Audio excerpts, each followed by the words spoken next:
ранок. Час, коли можна почати все спочатку.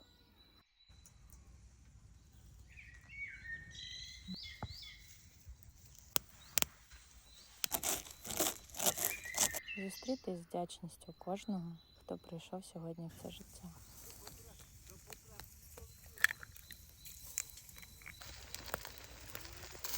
Обійняти близьких. І так міцно, ніби розлука у місячну ніч була нестерпно довгою.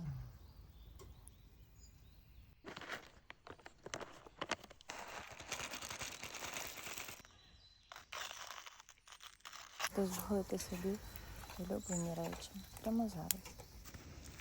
Зібрати, наприклад, стареньку валізу і поїхати у гості до близької подруги тиші на сніданок.